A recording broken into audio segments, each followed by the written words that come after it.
आज हम अपने सोलर सिस्टम के सबसे गर्म प्लैनेट की बात कर रहे हैं। और हाँ, ये मरकरी नहीं है, ये वीनस है।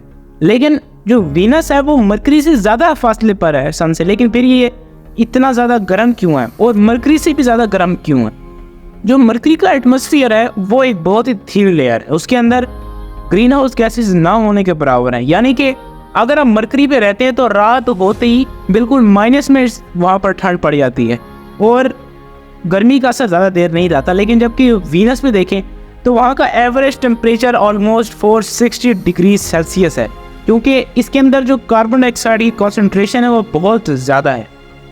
अगर हम अपने सोलर सिस्टम में देखें तो एक ऐसा प्लैनेट है जो कि अपने इर्द गिर्द, यानी कि जो उसका एक्सिस है वो क्लॉकवाइज उसके इर्द गिर्द घूमता है।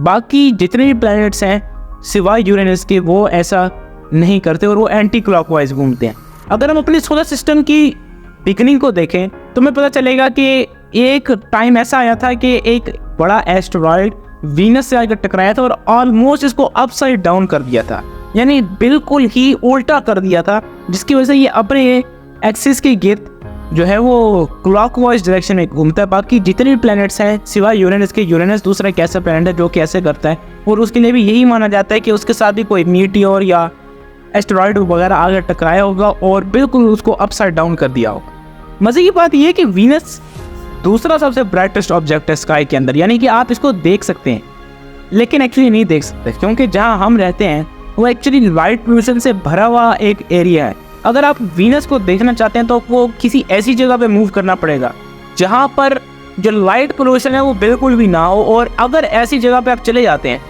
तो आप वीनस को आसानी से देख सकेंगे, आसानी से पहचान लेंगे कि ये वीनस है, क्योंकि यह स्काई में दूसरा सबसे ब्राइटेस्ट ऑब्जेक्ट है और इसकी लाइट जो है एक तरफ अगर आप तक पहुंच जाए तो ऐसा लगेगा जैसे एक पूरा मून ही आप देख रहे हैं। वीनस को जो है वो सिस्टर ऑफ अर्थ भी कहते हैं, क्योंकि माना जाता है कि ये अर्थ से बहुत सारी चीज़ें शेयर करता था लेकिन अब नहीं करता। अगर हम अर्थ के ऊपर एटमॉस्फेरिक प्रेशर को वीनस के ऊपर वाले एटमॉस्फेरिक प्रेशर से कंपेयर करेंगे तो हमें पता चलेगा कि पूरा स्विमिंग पूल है वीनस। क्योंकि अगर आप हमारी अर्थ के ओशन में 1 किलोमीटर नीचे चले जाएं, वहाँ पर जितना प्रेशर होगा उतना जो है वो वीनस की एटमॉस्फेयर के ऊपर होता है। ऑलमोस्ट 90 टाइम्स प्रेशर है यहाँ से अगर हम कंपेयर करें, और वहाँ पर जाके तो बिल्कुल आप स्प्रिंग बन जाएंगे।